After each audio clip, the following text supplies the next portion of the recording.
Assalamu alaikum, ladies and gentlemen. Assalamu alaikum, boys and girls. It is just after 8 o'clock on the East Coast and just after 7 o'clock wherever Imam Azhar is in Texas, because Texas has its own time zone, because Texas is just that special, because everything's bigger in Texas, and that includes time zones, apparently. Ladies and gentlemen, boys and girls, are you ready to tafsir with the hardest working Imam that I know, Imam Azhar? Assalamu alaikum. Greetings of peace to all of you around the world. Hoping you're in the best of conditions, best of health, that the rain isn't so wet that it's soaking you and the winds are not so rough that they are blowing you away. We come to you tonight at a time when our world is expressing its anguish and pain with earthquakes in Puerto Rico, earthquakes in Pakistan, floods in Houston. And as the United Nations gathers up in New York, countries from around the world to discuss climate change and how bad of an effect it will have on our earth, as it already is having, we come to you tonight praying that you are in his protection and that you are doing well. So welcome, Carl. What happened to your feed? It went black. What happened? Hey, there you go. You're back. Nope, now you're gone again. I don't know. Hey, there you go. You're good. No. Okay. Okay, cool. Yes, everybody, good evening. How are you this evening? And I'm going to go ahead and I'm going to jump right into it because I know we have limited time. So, ladies and gentlemen, every week, if you follow us on Twitter at VennNetwork, VennNetwork, on Mondays, we post a poll where you, our listeners, you, our fans, you, our followers, get to pick the week's topic. And every Monday we post the poll. You get to vote the poll and vote on the poll. Speaking of which, today is National Voter Registration Day, so if you haven't registered to vote, get out and do that. But with that being said, we post the poll every Monday where you get to determine what our topic of conversation is going to be for this week. And that is so weird. Okay. And so this week our poll was posted. I am just off my game tonight, and I don't know why. This poll was posted this week on Monday, and the options were tyranny and its followers. Is the holy text still relevant? And, of course, my personal favorite, what's the deal with? And, ladies and gentlemen, as you can see by your screen right now, if you are watching this on some sort of screen device, and if not, you're just listening to me tell you, as you can see, is the holy text still relevant? Was this week's large winner. So, ladies and gentlemen, we will begin this week by talking about, is the holy text still relevant? And with that, ladies and gentlemen, we'll turn it back over to Imam Azhar. Well, thank you, everyone, for your votes, because this show cannot move forward unless you all tell us what it is that you want to speak about. And we select topics on Monday morning based on what is happening within our world and how we can put the perspective of religion or the touch of religion to give some clarity to those subject matters. Tyranny in our world was kind of based upon the BJP and the fascism and the neo-Nazism that introduced itself at the same time as a BJP party, which is a right-wing Hindu sect that is actually the root cause behind all the hate crimes we see happening in our world today. And again, that was a topic that we were open to discussing because Mr. Moody and Mr. Trump were here in Houston over the weekend, and there was pro rallies in the stadium and there were anti-Moody rallies outside of the stadium. And what we're seeing in front of our eyes is history repeat itself, where neo-Nazism is actually becoming a thing again. But that wasn't the topic that you all selected. But you selected a topic which kind of underlines what is the cause behind all of this. And the question has to be asked for those of us who follow a religion, a religious doctrine, or who have grown up studying religion to some extent, either through Sunday school or whatever classes or services that you may have been exposed to or had the opportunity to participate in. And that is, what's the relevancy of these texts anymore? What's the relevancy of peace when we don't see peace in our world anymore? What's the relevancy of taking care of your neighbor when we are destroying neighborhoods? What is the relevancy of justice when there is tyranny being perpetrated in the name of justice? What is the reason behind the message of inclusion when all we see is sects and division? So, as a Muslim who is a scholar in the faith and someone who not only has studied the faith in depth, but someone who preaches and practices the faith, I always tell people you should have enough courage to question the faith. You have enough courage to question what the faith is saying, especially in the times we're living in today. So yes, questions such as where is the God of justice in the world of tyranny is a valid question in my books, only because you will not be able to comprehend what this world is about through the text until or unless you gain that clarity. Many times we're told, don't question, don't ask because that's from the devil. No, if you're asking because you're not only objecting, but you're objecting in an arrogant manner, then that's destructive for any person. It doesn't matter how good of an employee you may be in a company. If you're arrogant and you're cocky, your boss might just fire you for that, because at the end of the day, it ruins the atmosphere of the workplace itself. It doesn't matter how great of a degree you have, and it doesn't matter how much potential you have for the company. In a similar fashion, we have no right to be cocky with God and to think that we can be arrogant to Him. We know the story of the devil and what transpired with him in reference to him having such a demeanor and an attitude. Nevertheless, we want to know. We are confused. We all are confused today. The how come God isn't winning in a world where the devil is? And that's for those who still see it in this manner. As for the opposite, they feel God is actually now in control because evil is being destroyed, because in their eyes, evil is what is deemed as good, and good to them is what we know in this world as evil. There is a paradigm shift happening as we speak, where the world is seeing things from a different lens, and not only are they seeing it, but they're actually legitimizing it and putting it to the extent that you can't even question it.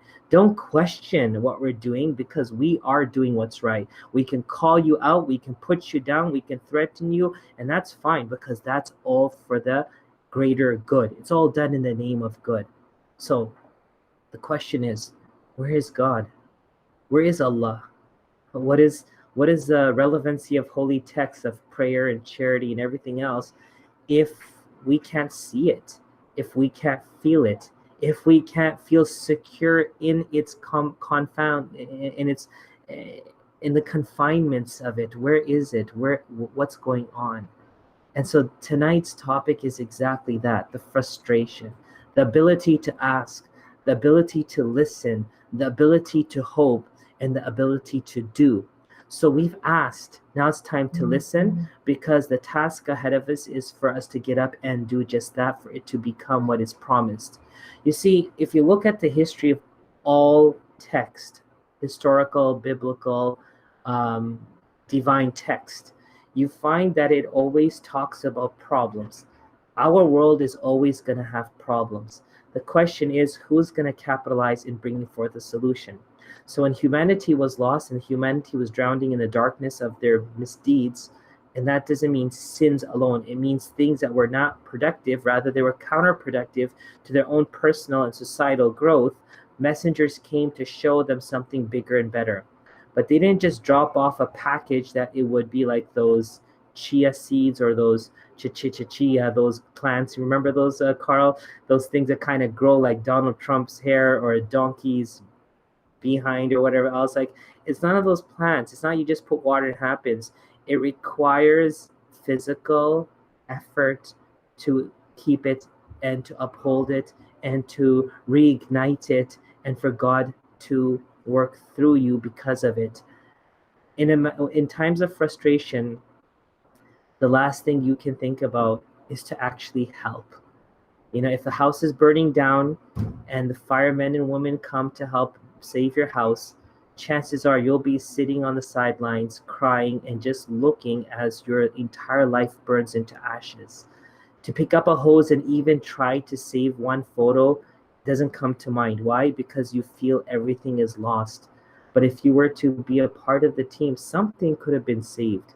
In the same manner, we feel that we've succumbed to all this hatred and all the evil out there, that we just need to just sit back and watch and say, God, you didn't help.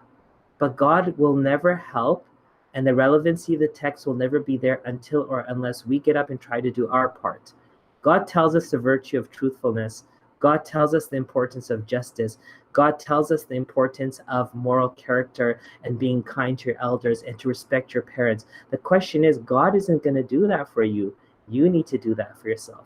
And if you want to know how relevant the text is, the day we get up and we do it will be the day that God will show us what he's promised through it. So the promise of God happens, and the relevancy of the text becomes apparent only when you as the instrument do what needs to be done. In the absence of you doing what needs to be done, we can continue to question the relevancy of text till the cows come home, because you know what? Every day that passes, every night that falls, every morning the sun rises, religion as how we consider it to be, and text as we know it to be, and the Lord as we see him to be, is becoming more of a fantasy and a fiction than a reality. Carl? Is it weird that my immediate thought was, how am I supposed to follow that? No, honestly, I think for me, I mean, of course, as always, I agree with everything you've said, and I think you're right on all your points. But the one thing that was running through my head is that I think, because I know we have Muslim and non-Muslim fans and viewers and supporters, I think it should be pointed out that what you're speaking about is not specific to Islam, because the tenets, the basic don't kill, don't steal, don't covet, don't, be good to your neighbor, honor your mother and your father. All of these are the same basic tenets, and they run through the Quran, they run through the Torah, they run through the Bible. And it honestly, it reminds me of a parent with little children. It's like, okay, here's Abraham. Okay, you still didn't get it. Here's Noah. No, you still don't get it. Here's Moses. No, you're still not getting it. And it just keeps going and going and going until we get to where we are today. And it really is. It's I mean, it's the same basic points, and it's the same basic, concepts. I know one of my favorite things from the Quran, I think, sometimes I get Quran and Hadith confused, but I think it's Quran. One of my favorite is you're not a true believer until you want for your neighbor what you want for yourself, or your neighbor has what you have for yourself. Essentially was saying that if you're sitting down and eating a 7-course meal, and the family of 8 next door is splitting a can of beans in order to make a meal for the night, but you don't share your food with them, you're not you're not understanding. You're missing the point of just everything. So let me just explain that point. When people say, well, if God was of mercy, why did he not give them the same food? Imagine if God took that food away from you and gave you the can of beans, and then put it in their hearts the choice if they want to share with you. If not, then to just scoff it all down. The discussion would be different then. The discussion would be, we wish if we could have anything, and if this can is what we have, we're going to share and we'll be grateful for it. So people see things from different angles. It's like the number 6 that becomes the number 9 becomes number 6, depending on which end of it you stand on. And so when we do, see, the problem is right now, the people who believe in good, regardless of their religion, who believe in goodness, regardless of what they follow, they're giving up. They're kind of coming into the corner and saying, you know what, let's just call it quits. And our whole purpose of this topic tonight is text still relevant, is to say, you are relevant. And if you believe you're still relevant and you can do something, then believe that your text will be relevant through you and that the promises of God will be played out through you. And you need to do it. We cannot give up. And that's why the verse of the Quran that reminds me this is that the companions before Islam, they were tribes and they were sects, and they were very much divided, even though they were one big large family and from the same town and the same city. It told them, Allah told them that remember the mercy and blessing of God upon you. إِذْ كُنْتُمْ أَعْدَاءً. There was a time when you were enemies. فَأَلَّفَ بَيْنَ قُلُوبِكُمْ. He united your hearts. فَأَصْبَحْتُمْ بِنِعْمَتِهِ إِخْوَانًا. You became like brothers because of it. So now, in this, take this verse and take this incident and put it into context of the world today. We are all enemies today. We all fear each other today. We all are scapegoating someone or the other because of the problems in our world today. Hey, even if you blame the president for something, we're scapegoating someone. Everyone has a hand in either bringing this world down or raising this world up. And that includes your hand also. And so take it from the angle, not that we're the people of blessing, we're reminded of their problems. Take it as people who are having problems that they can aspire for the blessing. They were told, you're united today. Remember, you guys were divided. God united your hearts, and today you're brothers. Today we are divided, but let's take that one promise of God and aspire for that unity and brotherhood and sisterhood. And what we have to do then is do the action. When God says He united your hearts, He didn't come up in the morning and say, hey, you know what, guys, I'm thinking today I'm just going to put love in your hearts. No, He allowed them to break down the walls that they build within their hearts for love to shine through it and for them to see each other as equals and not as themselves superior and other one below them. This happens with effort. So we need to amplify the voices of goodness today, to uphold goodness, to restore the relevancy of all text, of all holy scripture, for the God that we worship to restore the goodness on this earth. Just like apples won't grow on a tree unless you plant the seed for the tree to come about, the world's not going to become a better place, and you're not going to eat the fruits of unity until or unless you get your hands dirty, you dig a hole, you plant that seed, and you start watering. Carl?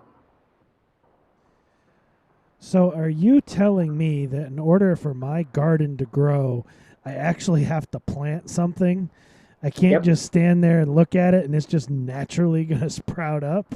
This is not the cha-cha-cha-chia. This is not one of those ones. Chia. Even a chia pet you have to water. I had a roommate when I was in the Navy. I had a roommate who got one of those, and we had to water it almost daily. So even chia pets have to be watered.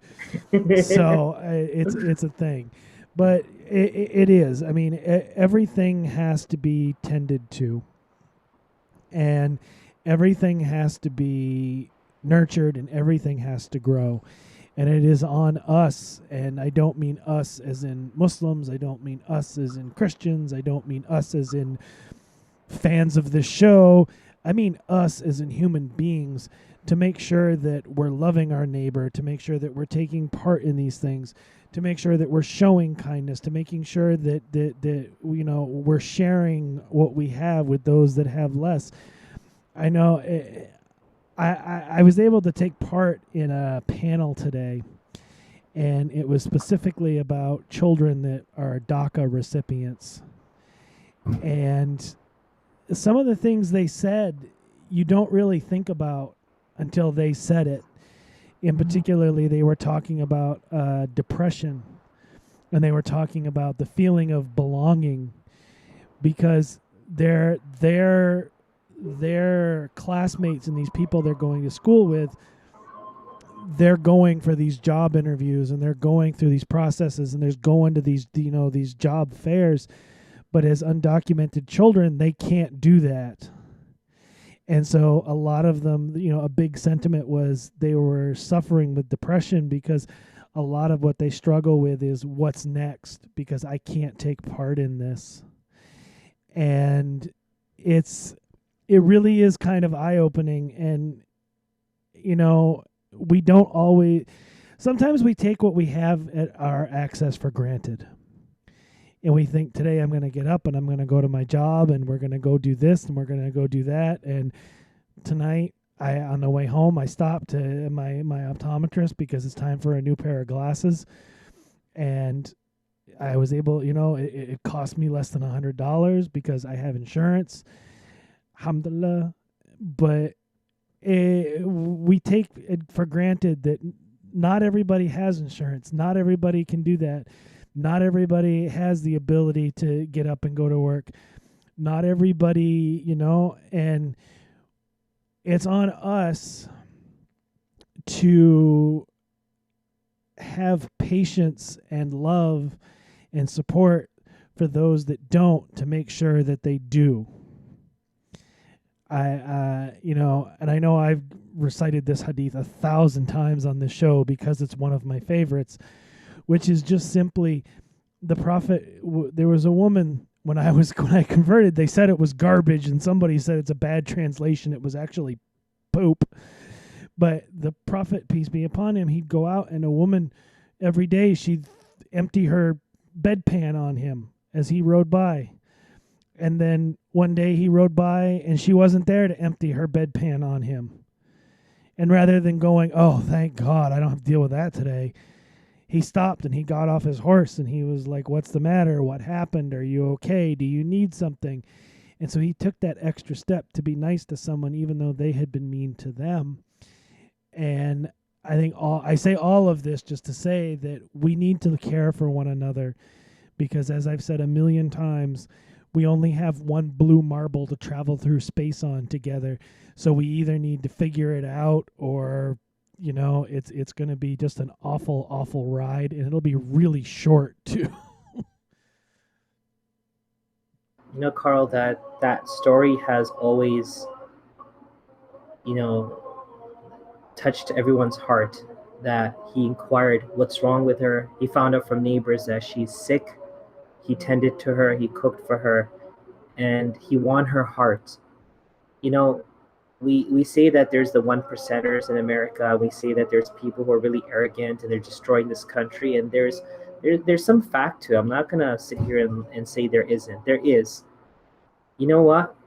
The ones of us who are less fortunate, let's start showing them what compassion is by giving them a cup of Starbucks coffee. Like, for example, if you're in line in the coffee shop and you see this guy well dressed, well to do, and feels like that they're much better off than you are, I want you to pay for their coffee this week, and I want you to just smile and walk away. You know why? And I'll tell you why. See, we've been using charity for too long to help those who are underprivileged, which people are below us, to say to ourselves, hey, you know what? It could have been worse. It's bad as it is. So let me just stay with the bad because they're in a worse condition. So we're not giving charity because we're trying to pander or trying to show mercy on those who feel that they're merciless, like no one cares about them. No. We are doing good because we have to show ourselves and show others what's better, right?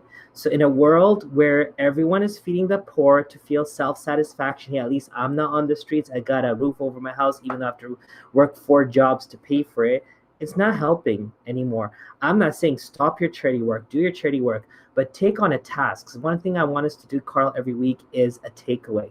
The takeaway is, what are we going to do this week to make it happen? We talk about taking the conversation forward. It's time to take our actions forward. So if you're in a Starbucks, a donut shop, a restaurant, Burger King, or whatever else, and you can afford $3, $2, which is going to come with effort. I'm not saying we have money lying around. Everyone is living to the point, but spare that change for that day, up to $5, which is almost an hour's worth of work for many people, which again, this is going to be your sacrifice. This is going to be your standing up to show the Lord that the text is relevant, and show the rich person that as you care for them, they could care for people. See, the magnitude of care that you can provide to someone of that level is one. The magnitude of care he could provide to people is hundreds, or she. Let me end with this one story. There's a hadith that constantly, Carl, baffles me. They said that a man got up one day and said, I'm going to give charity tonight. So he went out and he gave charity. In the morning, it was the news of the town that he put charity on the door of a thief. Okay, the guy steals for a living and you literally gave him money. It looks bad, right? And he said, may Allah accept my charity. I'm going to give charity tonight again. So he went out that night and he put money down at someone's house. And the next morning, the talk of the town was a prostitute woke up this morning and she had money on her door, meaning she works for a living in a certain way and someone just gave her money. Why? Because we think that the thief is to be looked down upon. The prostitute is to be looked down upon. And I'll tell you the third part. He said, thank you, God, for the opportunity to give charity. I'm going to give charity tomorrow again. So he walked out that night and he put charity at a door of a person. The next morning, the talk of the town was someone put money as charity at the door of a rich person. So when these three scenarios were played out, it was actually something that people were baffled by. And he's like, I'm going to keep on doing it. So the hadith says, he said that I gave money to this person and God made it happen to be a thief. Maybe the thief will realize that there's other ways of making money. The same story went for the prostitute, that there's other ways of making money. And for the rich person, it's maybe God will soften that person's heart to realize that they can also give money just like they received money. So the point is this, we're going to end with this. We're looking at a different angle of religion. Tonight, we're asking you to go the opposite direction. In order to fight this storm, we can't go with the wave anymore. We have to go against the wave. And if you plan it right, you'll get over that current and that wave, and hopefully you're going to see the light at the end of the tunnel. So we all have to now do our part. So this week, do your part. Let's see what happens. Share your stories with us next week of the amazing effect that you had when you took your coffee money and gave it to someone else. You took your sandwich money or your Snicker money and you gave it to someone else. If you don't want to pay for something, just take it and give it to the next guy over, next lady over, and see how you change your perspective. How did you feel is what we want to know, not how did they react, because you don't know what impact you made on their life. It's a life-changing opportunity. Back to you, Carl. With that being said, ladies and gentlemen, there is one small note. We do want you to go out and do these small acts of charity and these acts of kindness. However, when you are sharing the results with us, right here on the screen, you can see this. It's at the very bottom, 202-930-5175. That is our phone number and our text number. You can text that, you can call that, and it will come straight to us. And if you leave a voicemail, we'll play it on the show. But rather than typing out a long message, go ahead, call us, text us, and we'll share it and, become part of the conversation of what we're having here. And with that being said, I do have two comments to share from Sister Layla. Assalamu alaikum, Sister Layla. She says, Assalamu alaikum. I love that hadith. If we could appreciate the small things of the world today and stop judging the negative things from a person.